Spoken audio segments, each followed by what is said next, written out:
Dear students, today we are going to talk about the comparative features of different land plants. अभी पिछले lecture में आपने moss और fern की life cycle को पढ़ा। उससे पहले आपने एल्गी और फंजाई की क्लासेस पढ़ी, वायरस बैक्टीरिया को देखा। यहाँ पर समझने वाली बात यह है कि जब प्लांट्स का इवोल्यूशन हुआ तो प्लांट्स के इवोल्यूशन में जो सबसे पहले प्लांट्स डेवलप हुए उनको देवर यूनिसेलुलर एंड प्रोकैरियोटिक, यानी कि बैक्टीरिया। बैक्टीरिया सबसे पहले बैक्टीरिया का डेवलपमेंट हुआ और उसके बाद एक्वेटिक प्लांट्स का डेवलपमेंट हुआ। यानी कि प्लांट्स के क्लासिफिकेशन को जब हम लोग स्टडी करते हैं तो सबसे पहले पढ़ते हैं algae, phytoplanktons, plants evolved in water. Algae को पढ़ते समय हम ये देखते हैं कि ज़्यादातर एल्गी यूनिसेलुलर है एंड एक्वेटिक है, पानी में पाई जाती हैं। लेकिन बहुत कम एल्गी या एक या दो एल्गा ऐसे होंगे जो टेरेस्ट्रियल होते हैं और जो ज़मीन पे पाए जाते हैं। जैसे फ्रिट्शिएला एक एल्गा है जो टेरेस्ट्रियल है। तो एल्गा की खास बात ही ये होती है कि ये पानी में पाए जाते हैं। जब प्लांट्स पानी से निकल के बाहर आने की कोशिश करते हैं तो उनमें सबसे पहले जो प्लांट्स डेवलप हुए वो होते हैं ब्रायोफाइट्स। लेकिन bryophytes are evolved from the algae but they require water for their fertilisation. उनको फर्टिलाइजेशन के लिए वाटर की आवश्यकता होती है। ऐसे प्लांट्स कहलाते हैं amphibians of the plant kingdom. तो ये प्लांट किंगडम के एम्फीबियंस होते हैं। तो एम्फीबियंस होने के कारण इनको किसी न किसी स्टेज पर फर्टिलाइजेशन के लिए वाटर की आवश्यकता होती है। ब्रायोफाइट्स के बाद ब्रायोफाइट्स में जो सबसे एडवांस प्लांट है वो है मॉस। मॉस को हम लोग जब देखते हैं तो हम ये देखते हैं कि मॉस में कुछ कुछ प्लांट बॉडी जैसे कैरेक्टरिस्टिक्स दिखाई देने लगी। यानी कि उनमें कुछ कुछ प्लांट बॉडी से ज़्यादा प्लांट लाइक स्ट्रक्चर्स दिखाई देने का दिखने लगे। पूरी तरीके से रूट स्टेम लीफ नहीं बन पाई, लेकिन थाइलॉइड स्ट्रक्चर कुछ कुछ प्लांट बॉडी स्ट्रक्चर में या प्लांट लाइक स्ट्रक्चर में चेंज होने लगा। ब्रायोफाइट्स के बाद आते हैं टेरिडोफाइट्स जो ट्रू लैंड प्लांट्स हैं। True land plants, real vascular plants, यानी ये अब टेरेस्ट्रियल प्लांट्स हो गए। ये अब टेरेस्ट्रियल हो गए, ये प्लांट्स आ गए अब जमीन पर। और जब ये प्लांट्स जमीन पर आए तो इनमें डेवलप हुआ सबसे पहले वैस्कुलर सिस्टम, यानी कि जाइलम एंड फ्लोएम सबसे पहले डेवलप हुआ। तो जाइलम एंड फ्लोएम जब इनके अंदर सबसे पहले डेवलप हुआ तो ये कहलाए first land plants, first vascular plants. और पहले वैस्कुलर प्लांट्स होने के कारण इनको कहा गया क्रिप्टोगेम्स, क्योंकि इनमें सीड का फॉर्मेशन नहीं हुआ। टेरिडोफाइट्स में सीड नहीं बने, लेकिन वैस्कुलर सप्लाई सबसे पहले डेवलप हुई, इसीलिए इनको वैस्कुलर प्लांट्स कहा गया। They were the first land plants. जैसे एनिमल्स में पहले लैंड एनिमल्स थे रेप्टाइल्स, प्लांट्स में first true land plants, true vascular plants से टेरिडोफाइट्स। मतलब टेरेस्ट्रियल तो ब्रायोफाइट्स भी थे, लेकिन उनमें वाटर की रिक्वायरमेंट हमेशा रहती है, इसलिए इनको एम्फीबियंस कहा गया। लेकिन जैसे रेप्टाइल्स की तरह लैंड प्लांट्स अगर कोई थे तो वो सबसे पहले डेवलप हुए टेरिडोफाइट्स। इसीलिए टेरिडोफाइट्स को reptiles of the plant kingdom भी कहा जाता है। तो ये रेप्टाइल्स हुए, यानी कि टेरिडोफाइट्स। टेरिडोफाइट्स के बाद इनमें डेवलपमेंट हुआ सीड का। टेरिडोफाइटा में सबसे लास्ट में आप पढ़ते हैं, सबसे एडवांस प्लांट्स पढ़ते हैं फर्न। और फर्न में सीड प्लांट बनने की हैबिट्स डेवलप होने लगी क्योंकि दे वर ऑल हेटेरोस्पोरस। ये एक ज़्यादातर हेटेरोस्पोरस थे। हालांकि स्लेजनेला भी हेटेरोस्पोरस था, इसलिए वहाँ भी सीड हैबिट जैसी कुछ स्ट्रक्चर्स दिखाई देने लगे। तो ये जो सीड प्लांट्स थे, ये सीड प्लांट्स जब इनमें सीड का डेवलपमेंट हुआ तो वो पहले लैंड प्लांट्स जिनमें सीड बने वो कहलाए जिम्नोस्पर्म्स। और जिम्नोस्पर्म में सबसे पहले सीड का डेवलपमेंट हुआ। और जिम्नोस्पर्म में जब सबसे पहले सीड का डेवलपमेंट हुआ तो इनके अंदर जो सीड बने वो सीड तो बन गए, लेकिन इनमें ओवरी नहीं थी, इसलिए इनमें फ्रूट नहीं बन पाया। तो देवर फेनेरोगैम्स विदाउट ओवरी। सीड बने, फ्रूट नहीं बना। क्लियर? तो सीड बने लेकिन फ्रूट नहीं बना, फ्लावरिंग नहीं हुई। जब प्लांट्स लैंड प्लांट्स में और डेवलपमेंट हुआ तो जाइलम में वेसल्स बनी, फ्लोएम में कंपेनियन सेल्स बनी, और प्लांट्स डेवलप हो गए एंजियोस्पर्म्स में। और एंजियोस्पर्म्स यानी फ्लावरिंग प्लांट्स ये आ गए, जैसे जो प्लांट्स हमें अपने चारों ओर दिखाई देते हैं, they are all flowering plants. तो यहां पर अगर हम इन स्ट्रक्चर को देखें, टेरिडोफाइट्स को देखें, ब्रायोफाइट्स को देखें, या हम लैंड प्लांट्स को देखें, तो हमें 4 प्रकार के प्लांट्स अपने चारों तरफ दिखाई देते हैं।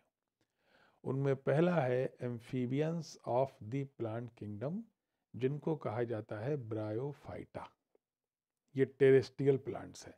जो हम 4 प्लांट्स में डिफरेंसेस की बात करेंगे, जो चीज को देखेंगे, they are all they are all land plants, terrestrial plants, but bryophytes are known as amphibians of the plant kingdom. Pteridophytes are known as the reptiles of the plant kingdom. Gymnosperms are plants without ovary, means seed plants but no fruit. Angiosperms are flowering plants with ovary, यानी ये flowering plants हैं, इसमें fruit भी बनेगा और flower भी बनेगा। Clear? तो आज हम लोग जिन 4 प्लांट्स की बात करने जा रहे हैं उनमें से पहला है ब्रायोफाइट। अब अगर आप गौर से देखें तो ब्रायोफाइट का जो डोमिनेंट फेज होता है, यानी कि जो प्लांट बॉडी होती है, वो होती है गैमीटोफाइट, जबकि टेरिडोफाइट, जिम्नोस्पर्म और एंजियोस्पर्म में प्लांट बॉडी होती है स्पोरोफाइट, यानी कि डिप्लॉयड।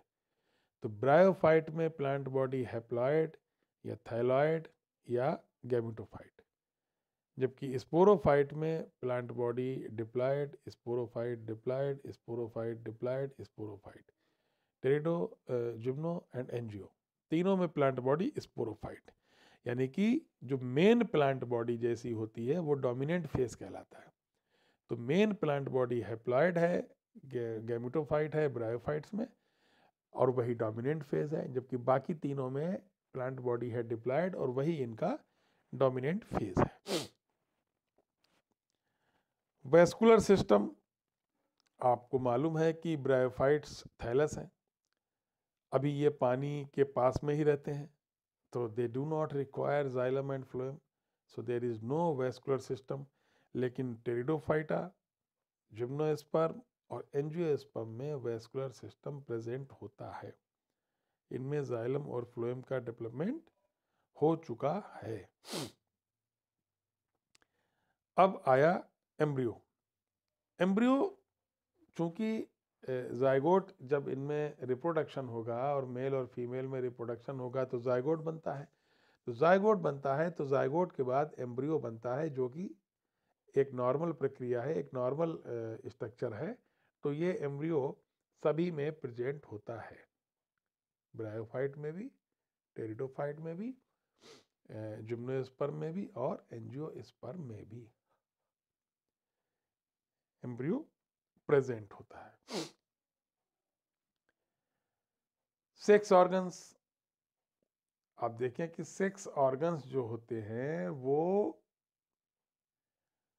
ब्रायोफाइट, टेरिडोफाइट, जिम्नोस्पर्म इन सब में मल्टी सेलुलर होते हैं, यानी कि एंथ्रीडियम एंड आर्चिगोनियम।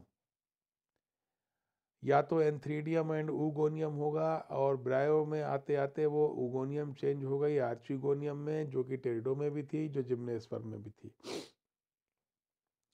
लेकिन एंजियोस्पर्म में जब आप आएंगे तो यहाँ पर एंथ्रीडियम आर्चिगोनियम का कॉन्सेप्ट पूरी तरीके से समाप्त हो चुका होता है, और यहाँ पर आपको दिखाई देते हैं मेल गैमिटोफाइट और फीमेल गैमिटोफाइट। यानी कि मेल गैमीट जहाँ पर होंगे वो स्ट्रक्चर कहलाएगा मेल गैमिटोफाइट, और फीमेल गैमीट जहाँ पर होगा उस स्ट्रक्चर को हम कहते हैं ओव्यूल। तो यहाँ पर सेक्स ऑर्गन्स का कॉन्सेप्ट खत्म। यहाँ पर रिप्रोडक्टिव ऑर्गन होते हैं, जैसे एंजियोस्पर्म में मेल रिप्रोडक्टिव ऑर्गन को बोलते हैं एंड्रूशियम, और फीमेल रिप्रोडक्टिव ऑर्गन को बोलते हैं पिस्टिल और गाइनोशियम। तो सेक्स ऑर्गन वाला जो कॉन्सेप्ट है वो खत्म, रिप्रोडक्टिव ऑर्गन वाला कॉन्सेप्ट एंजियोस्पर्म में शुरू हो जाता है। तो सेक्स ऑर्गन्स सब में मल्टी सेलुलर होते हैं, लेकिन सेक्स ऑर्गन्स एंजियोस्पर्म में एब्सेंट होते हैं। अब मेल सेक्स ऑर्गन, आपको पता है कि मेल सेक्स ऑर्गन एंथ्रीडियम होता है, वो ब्रायोफाइटा में भी होता है, टेरिडोफाइटा में भी होता है, जिम्नोस्पर्म में भी होता है। जिम्नोस्पर्म में मेल सेक्स ऑर्गन या एंथ्रीडियम एब्सेंट हो जाता है, लगभग एब्सेंट हो जाता है, और एंजियोस्पर्म में तो सेक्स ऑर्गन होते ही नहीं, तो वो एब्सेंट होते हैं। फीमेल सेक्स ऑर्गन गैमिटोफाइट में आर्चिगोनियम प्रेजेंट होता है, टेरिडोफाइटा में प्रेजेंट होता है, लेकिन जिम्नोस्पर्म में आर्चिगोनियम प्रेजेंट होता है, उसमें नेक कैनाल सेल्स जीरो हो जाती हैं। एंजियोस्पर्म में फीमेल सेक्स ऑर्गन प्रेजेंट नहीं होता है, सेक्स ऑर्गन्स ही नहीं होते। अब एक बड़ी इंपॉर्टेंट बात आई, मेल गैमीट। गौर कर लें आप यहाँ पर, मेल गैमीट ब्रायोफाइटा में मोटाइल होते हैं, यानी उनमें फ्लैजेला होंगे, यानी वो मूव करेंगे। और आपको पता है कि ब्रायोफाइट्स में मेल गैमीट हमेशा बाई फ्लैजिलेटेड होते हैं, लेकिन टेरिडोफाइटा में मेल गैमीट मोटाइल होते हैं। यहाँ पर ब्रायोफाइटा से ये अलग इसलिए होते हैं कि शुरुआत के टेरिडोफाइट यानी लाइकोपोडियम सिलेजनेला में तो मेल गैमीट बाई फ्लैजिलेटेड होते हैं, लेकिन फर्न में मेल गैमीट मल्टी फ्लैजिलेट होते हैं, यानी कि मोटाइल तो होते हैं, लेकिन टेरिडोफाइटा में बाई फ्लैजिलेटेड भी होते हैं मेल गैमीट्स, और मल्टी फ्लैजिलेटेड भी होते हैं मेल गैमीट। जिम्नोस्पर्म में जब हम आते हैं तो याद रखिएगा कि जिम्नोस्पर्म की जब शुरुआत होती है, यानी कि हम पहला प्लांट पढ़ते हैं साइकेडोप्सिडा को पढ़ते हैं साइकस, तो साइकस में मेल गैमीट्स मल्टी फ्लैजिलेटेड होते हैं।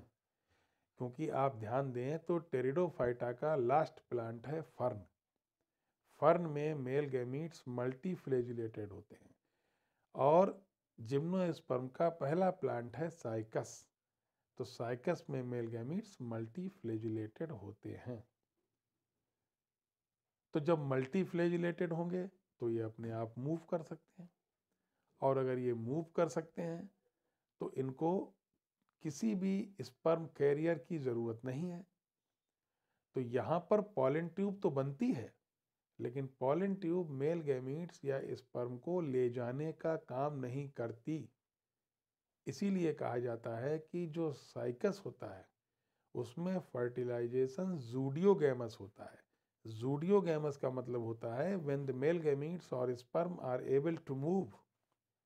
जब मेल गैमीट खुद चल सकते हैं तो यहाँ पर पॉलन ट्यूब की ज़रूरत इनको नहीं है। तो पॉलन ट्यूब होती तो है, लेकिन ये स्पर्म कैरियर नहीं होती। लेकिन rest of the gymnosperm, pinus, ephedra, gnetum, इन सब में मेल गैमीट्स नॉन मोटाइल होते हैं, यानी उनमें फ्लैजिला नहीं होते। वहाँ पर स्पर्म कैरियर चाहिए होता है, तो वहाँ पर काम आती है पॉलन ट्यूब, जो स्पर्म को ले जाने का काम करती है। तो स्पर्म को ले जाने का काम जब करती है तो वहाँ पर फर्टिलाइजेशन कहलाता है साइफोनोगैमस, because pollen tube is a siphon which carries the male gametes. तो male gametes non motile, mail gametes motile. Pteridophyta तक मेल गैमीट्स मोटाइल रहते हैं। जिम्नोस्पर्म के भी पहले प्लांट में, साइकस में, मेल गैमीट्स मोटाइल होते हैं, लेकिन बाकी जिम्नोस्पर्म में मेल गैमीट्स नॉन मोटाइल होते हैं। और जब नॉन मोटाइल होते हैं तो इनको चाहिए एक पॉलन ट्यूब जो इनको आगे ले जा सके। तो एक जिम्नोस्पर्म को छोड़ के बाकी सारे जिम्नोस्पर्म में पॉलन ट्यूब मेल गैमीट्स को ले जाने का काम करती है, यानी पॉलन ट्यूब स्पर्म कैरियर होती है। जबकि एंजियोस्पर्म में यही प्रोसेस चलता है। मेल गैमीट्स नॉन मोटाइल होते हैं, हमेशा उनको ले जाने के लिए पॉलन ट्यूब की ज़रूरत होती है, इसलिए पॉलन ट्यूब स्पर्म कैरियर का काम करती है। तो जब मेल गैमीट्स अपने आप जाते हैं, means when they have flagella, then the fertilization is zooidogamous. और जब इनमें फ्लैजिला नहीं होते तो fertilization is siphonogamous. Zooidogamous, siphonogamous. Bryophyta, pteridophyta में मेल गैमीट्स मोटाइल होते हैं। जिम्नोस्पर्म में मेल गैमीट्स नॉन मोटाइल होते हैं, लेकिन साइकस में मोटाइल होते हैं। एंजियोस्पर्म में सब में नॉन मोटाइल होते हैं। तो ये जो डिफरेंसेस है लैंड प्लांट्स का, यानी कि ब्रायो, टेरिडो, जिम्नो, एंजियो, इन चारों के बीच में ये जो डिफरेंसेस हैं ये बहुत इम्पॉर्टेंट हैं कि पूरी लोअर बॉटनी का बेस है ये।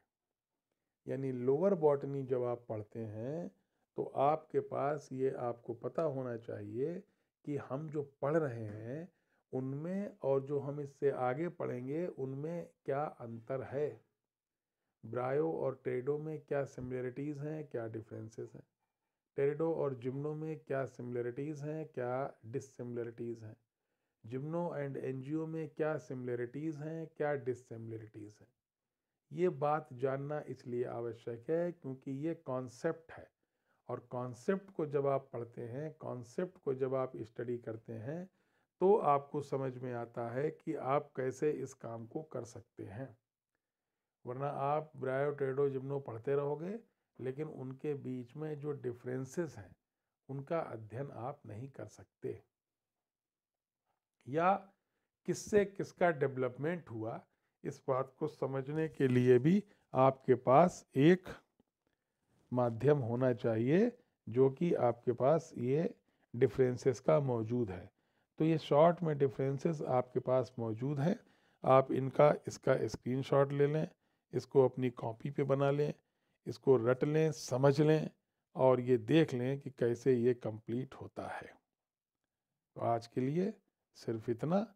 कल फिर किसी नए टॉपिक के साथ मिलेंगे, तब तक के लिए कीप स्टडिंग।